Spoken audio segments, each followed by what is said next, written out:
Assalamualaikum warahmatullahi wabarakatuh. Halo semuanya, saya Samudra Brutu. Eh, Pada video pertama ini kita akan membahas salah satu materi tentang uniformed and uniformed search yang merupakan tugas daripada eh, S2 Teknik Magister Teknik Informatika. Kita akan membahas tentang apa itu information search. Uniform search ini adalah teknik pencarian tanpa menggunakan informasi tambahan mengenai seberapa dekat suatu keadaan atau state menuju tujuan. Algoritma hanya mengandalkan struktur ruang, pencarian, dan aturan transisi tanpa pengetahuan heuristik.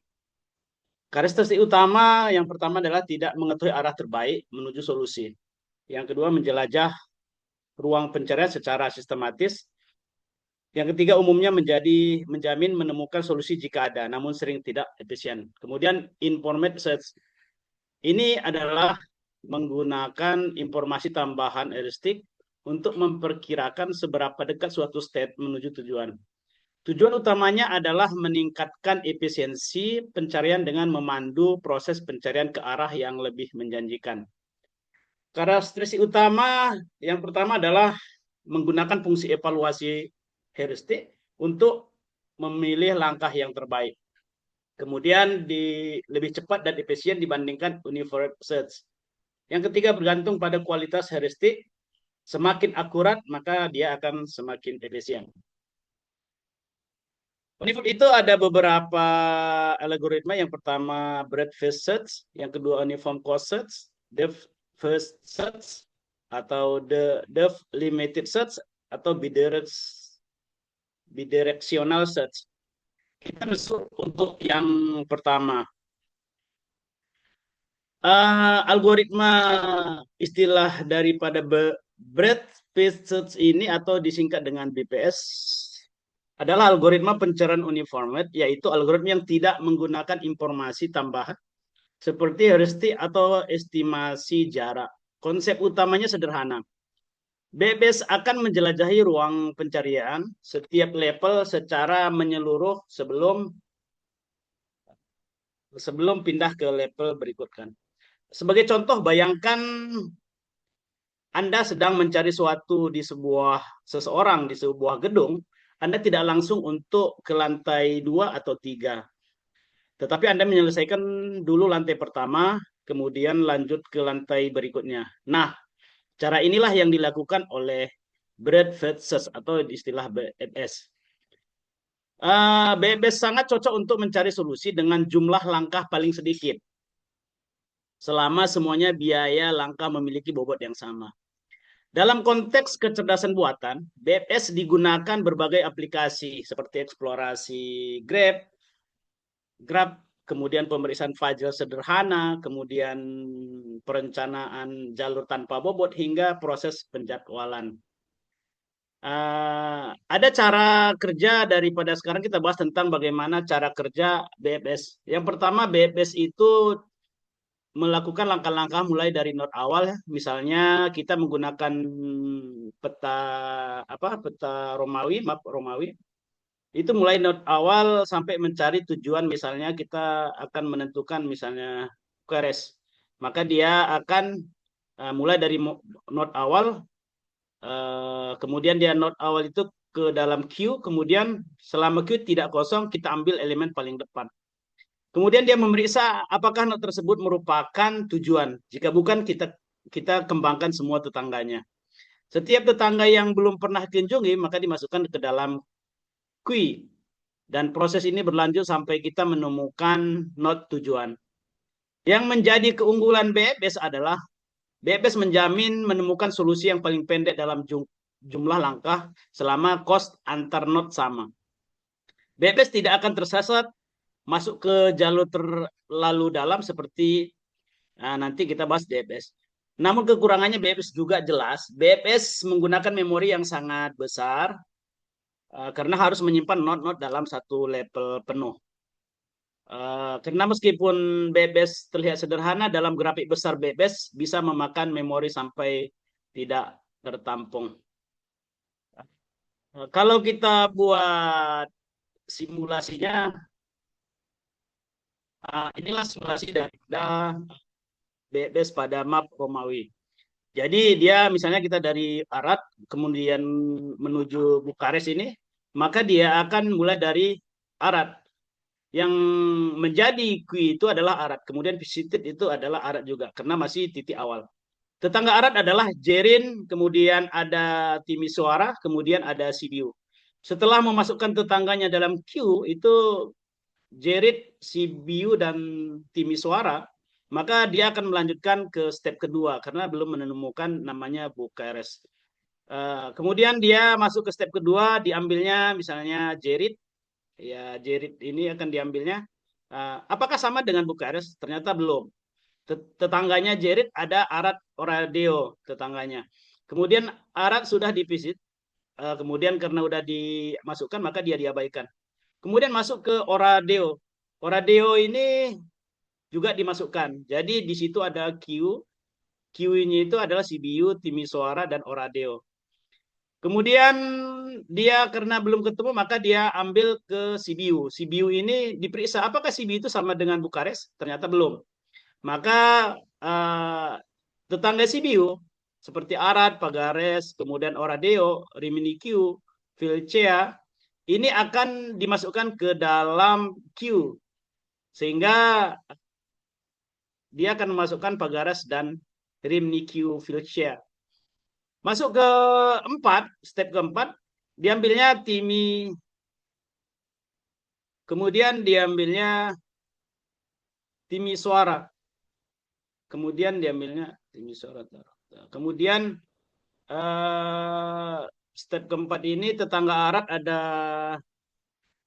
Lugos, karena kita dilihatnya di itu ada Timisoara itu. Kemudian Lugos dimasukkan ke Kui. Maka di dalam Kui itu ada Oradeo, Pagaras, kemudian ada Rimiciu Pilcea, kemudian ada Lugos di dalamnya, tetangga daripada Timisoara. Kemudian karena belum ditemukan maka dilanjutkannya ke dalam Oradeo. Oradeo ini dilihat tetangga Jerit, Sibiu, keduanya udah masuk, maka tidak ada tambahan. Maka Q Pagaras sama Rim Nikiu Vilcea sama Lugos itu udah dimasukkan Q. Masuk ke Pagaras.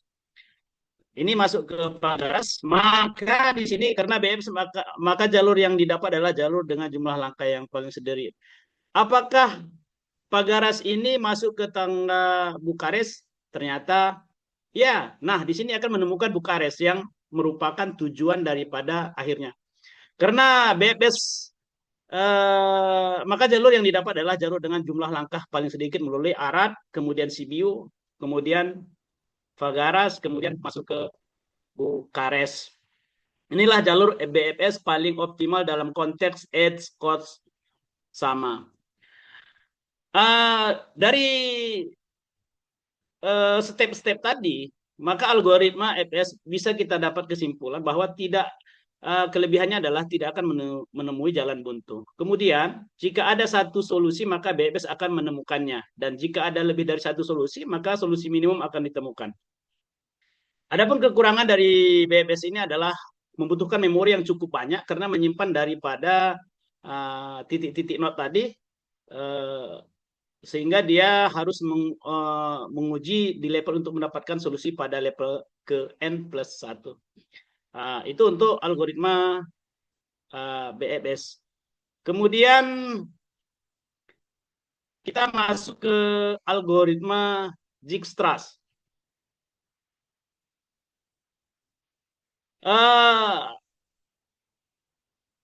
Untuk Dijkstra's ini atau Uniform Cost Search adalah algoritma pencarian yang berorientasi pada biaya-biaya paling kecil. Berbeda dengan BFS yang mencari jalur terpendek dalam jumlah langkah UHS, mencari jalur dengan total biaya paling rendah, terlepas dari jumlah langkahnya.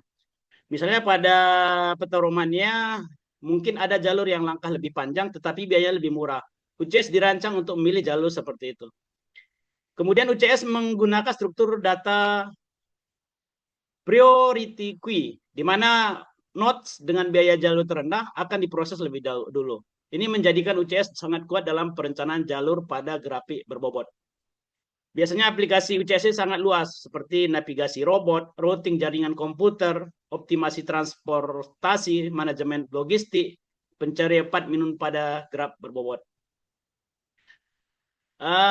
Cara kerja ini kita untuk UCS ada beberapa langkah. Yang pertama adalah mulai dengan node awal, misalnya arat dengan biaya G sama dengan 0, karena dia mulai dari 0. Kemudian masukkan kode node awal ke priority queue dengan prioritas berdasarkan biaya total G dalam N. Kemudian tahap selanjutnya adalah ambil node dengan biaya paling rendah. Jika node tersebut adalah goals, selesai. Jika bukan, kembangkan tetangganya. Kemudian dia melanjutkan untuk setiap tetangga, hitung biaya baru. Misalnya GN sama dengan GC ditambah cost atau edge. Jika tetangga belum pernah dikunjungi atau biaya barunya lebih rendah, update dan masukkan ke priority queue. Lanjutkan sampai goal ditemukan dengan biaya minimum. Karena UCS selalu memilih jalur termurah berikutnya, UCS dijamin optimal selama biaya langkah tidak negatif. Kelebihan daripada UCS ini adalah menjamin jalur dengan total cost paling kecil, kemudian konsisten dan optimal. Yang ketiga, sederhana dan kuat untuk grab berbobot. Kekurangannya tidak menggunakan heuristik, sehingga dia lebih lambat daripada nanti ada algoritma star. Kemudian memori besar, tidak efisien untuk grab skala besar. Ini adalah perjalanan daripada Arat ke Bukares. Kita contohkan mulai dari Arat, kemudian dari tetangganya dia akan mencek tetangganya ada Jerit, ada Timisoara, CBU. Yang Jerit itu adalah dilihat kosnya berapa, 75. Kemudian Timisoara ada 118, CBU 140. Sehingga dia akan membaca yang mana yang terdekat. Kemudian dia masuk ke Jerit. Dilihat Jerit adalah paling murah, sehingga tetangga Jerit ada Oradeo tambah 75 tambah 71 itu 146. Sehingga dia masukkan mana yang termurah, maka dia akan masuk ke dalam tetangga yang termurah. Kemudian dia masuk ke ambil Timisoara yang tetangganya juga sebelah bawah. Dia akan menghitung Timisoara itu ada Lugos yang memang 118 tambah 11. Karena tidak menemukan di situ ada Bukares, maka dia akan menghitung. Itu adalah jalur terpanjang sebanyak 229. Kemudian dia akan mengambil CBU. CBU ini ada dengan cost 140, maka dia akan membandingkan Pagaras 140 tambah 99 dengan Pagaras.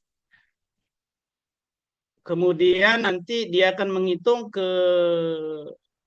Rimiciu, kemudian nanti ada Oradeo. Nanti akan dihitung di situ. Dia akan membandingkan. Kemudian selanjutnya ada Oradeo. Oradeo ini akan dilihat seberapa panjang 146 ditambah dengan tetangga CBU cost lebih besar dan dia akan melewati dan membatalkan hal itu karena terlalu panjang. Kemudian ada ambil Rimicu Picea. Ini adalah 220, tetangganya adalah Pitesti yang 220 tambah 97 sehingga 317. Sehingga dia di queue-nya itu dijumlahkan keseluruhan Lugos 229, Pagaris 239 dan Pintesti 317. Kemudian diambilnya Lugos. Lugos ini diambil dan dihitung kembali dari tetangganya Lugos itu 229, Mehadi 229 tambah 70, maka 229. Maka disimpan Pagaras 239, Mehadia 299, Pitesti 317. Ini adalah perbandingannya. Maka step selanjutnya diambilnya Pagaras. Pagaras 239, tetangganya adalah Bukares 239 tambah 211, 450. Sehingga Behadia 229, kemudian Pintesti 317, kemudian Bukares 450. Kemudian step selanjutnya adalah ambil mehadia. Mehadia ini lalu ke Drobeta yang semua jalur ini akan jauh lebih mahal daripada jalur melalui Pitesti dan Pagaras. Dan step 10 selanjutnya adalah Pintesti 317 jumlahnya, maka dia akan menjumlahkan ke Bukares sebanyak 101 kos. Sehingga lebih kecil daripada 450. Maka diupdate Bukares menjadi 4180. Setelah goal ditemukan dengan biaya 418, maka jalur optimal UCS ini adalah Arad, Sibiu, Primiciu Pilcea, Pitesti, kemudian Bukares. Maka jalur ini ya, untuk dijadikan jalur optimal UCS. Jadi untuk kesimpulannya UCS atau Dijkstra adalah algoritma wajib untuk memahami path pending berbasis bobot. Oke, masuk kita ke jalur deficit search.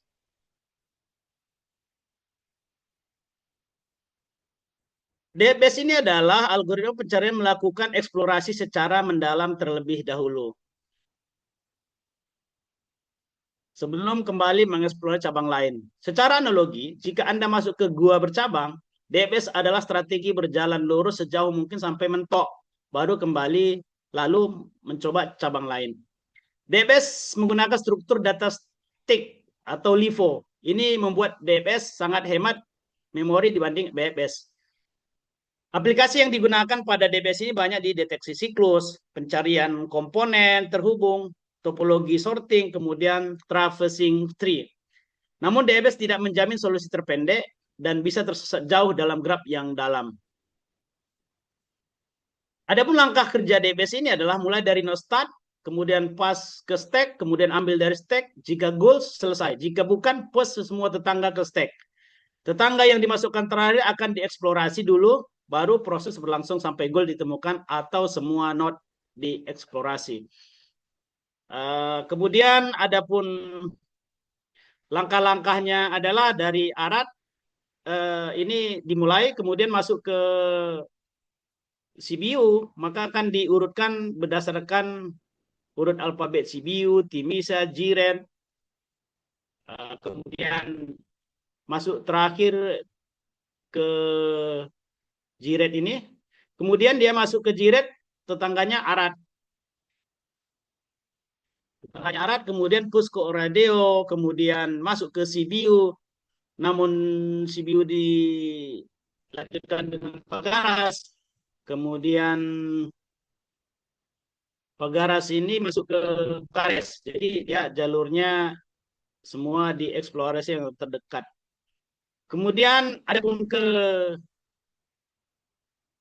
kelebihan daripada DPS ini adalah menggunakan memori, kelebihannya menggunakan memori yang sedikit, hanya butuh menyimpan satu jalur saat ini. Kemudian kompleksitas memori objek, kemudian baik untuk graph yang dalam tetapi sedikit branching. Kemudian kekurangannya ini tidak optimal karena tidak menjamin jalur yang pendek. Kemudian bisa terjebak dalam depth yang panjang, tidak cocok untuk pencarian jalur dalam graph. Oke, kita masuk ke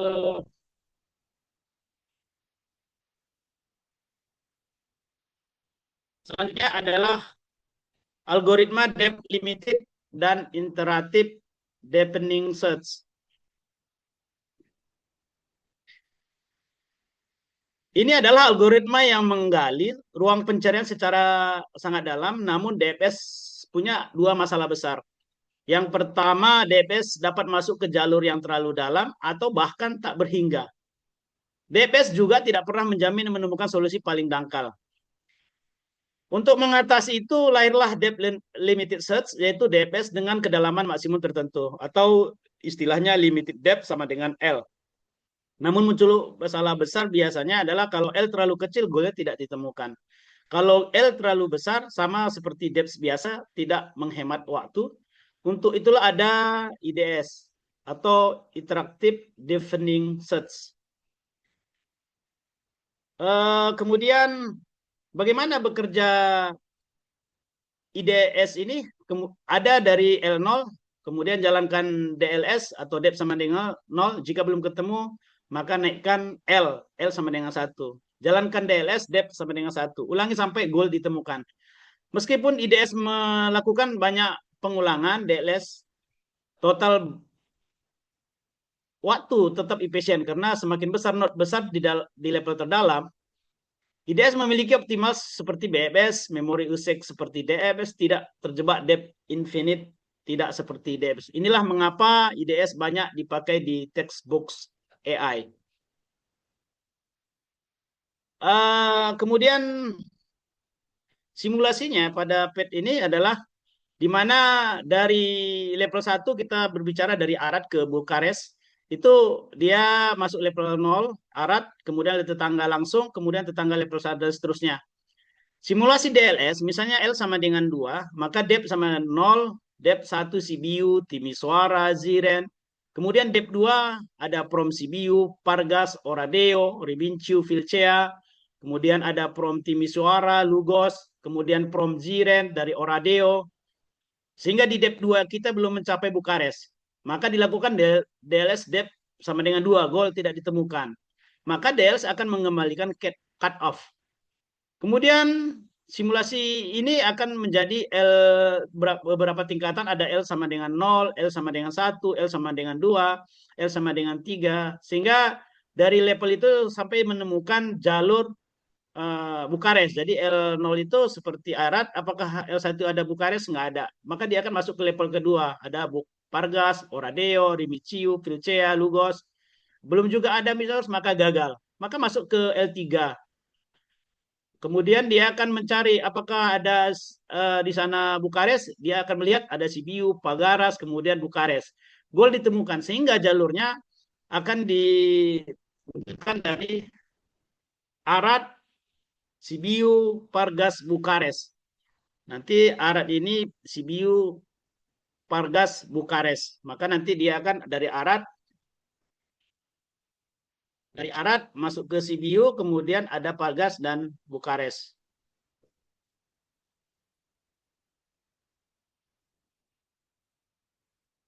Kemudian ada algoritma bidirectional search. Kita kalau berbicara tentang algoritma bidirectional search ini adalah strategi pencarian yang sangat kuat ketika kita mengetahui dengan jelas awal dan not goals. Adapun cara kerjanya ini adalah dia menyiapkan dua frontier dari start dari goals. Jadi dari awal dia akan mencari, dari goal juga dia akan mencari. Jadi kedua BPS ini pada kedua sisi. Kemudian dia akan menyimpan di paste untuk dua arah tersebut. Kemudian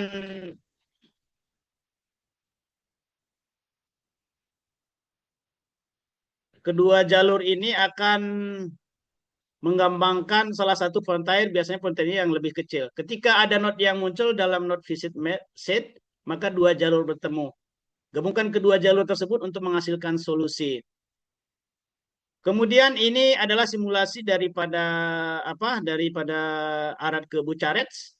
Untuk algoritma ini dia akan menjadikan level, misalnya dari Prom Arad itu akan level 1 Jiren, Timisoara, Sibiu, kemudian level 2 Oradeo, Lugos, Rimnicu, Vilcea, Pagaras, kemudian ada level 3 Pitesti, Bukares. Kemudian ada dari Bukares, tetangganya Bukares ada Pintesti, Pagaras, Giurgiu, Urci Cenia. Maka dia akan memperhatikan Pintes dan Pagaras adalah tetangga langsung ke Bukares. Pertemuan jalur bidirectional search ini akan mendeteksi pertemuan pada node Pagaras atau Pitentis. Dalam simulasi ini biasanya pertemuan terjadi pada Pagaras. Karena dari arah Pagaras hanya 2 langkah dan Bukares ke Pagaras 1 langkah, sehingga solusi finalnya adalah Arad, Sibiu, Pagaras, Bukares dengan jumlah langkah minimal 3 langkah. Kelebihannya ini adalah ekstrim cepat pada depth besar, memori jauh lebih kecil dibanding BFS, menemukan solusi optimal. Kekurangannya harus tahu not goals dengan jelas. Susah diterapkan pada graf yang tidak jelas arah tujuannya. Implementasi lebih kompleks karena dua sisi. Kemudian kita masuk ke information search. Ini ada 5, ada greedy best first, ada astar, kemudian sampai bidirectional heuristic. Kita masuk ke greedy best first search.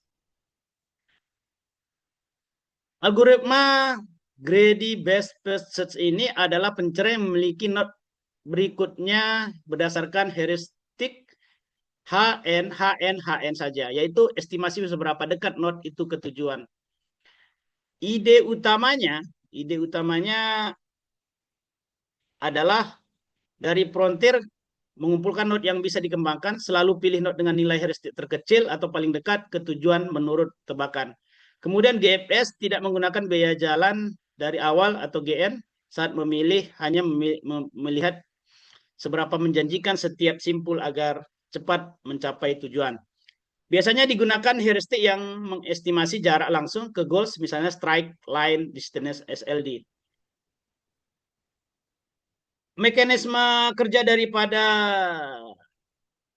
GFS ini adalah memerlukan dua komponen utama.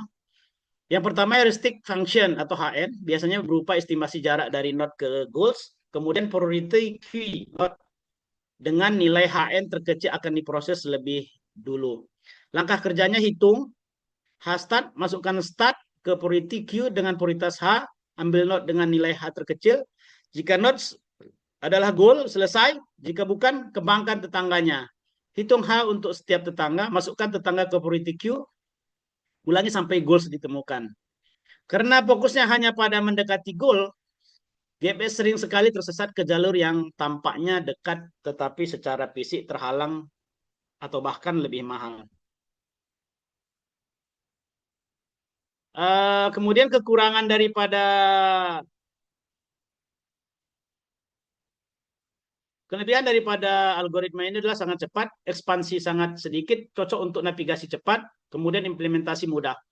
Kekurangan tidak optimal, tidak mempertimbangkan biaya, kemudian sering tersesat jika heuristik buruk, tidak lengkap jika Grab memiliki banyak jalur looping, tidak menjamin rute paling murah.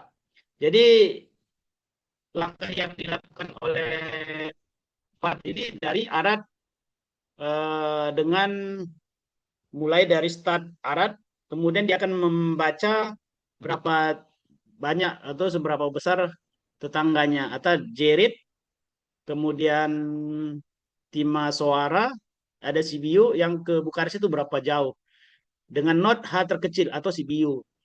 Kemudian dari CBU, karena di CBU lebih jarak yang lebih dekat sebanyak 253, maka dia akan baca tetangga CBU itu siapa. Ada Oradeo, Oradea, kemudian ada Pagaras, ada Riminsiu, Vilcia. Kalau dijumlahkan ada Oradea ini 380, kemudian Pagaras 176, Riminsiu Picia itu 193. Sehingga dia memilih yang terkecil yaitu Pagaras 176. Kemudian di step 3 Pagaras melihat tetangganya, ada Bukares. Karena dia telah menemukan Bukares, maka tetangga itu dianggap adalah 0. Jadi node H itu terkecil sama dengan Bukares. Gas ditemukan. Jadi jalurnya adalah Arad, Sibiu, Pagaras, kemudian Bukares. Itulah waktu sangat cepat menurut daripada algoritma BFS ini. Sehingga ini adalah jalur yang sama seperti BFS dan IDS, tetapi dengan proses yang jauh lebih sedikit. Oke, kita masuk ke Astar Search. Astar Search ini adalah algoritma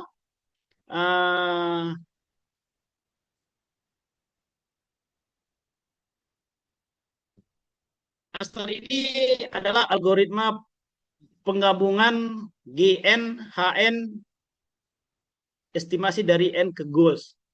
Lalu keduanya dijumlahkan menjadi FN, GN ke goals.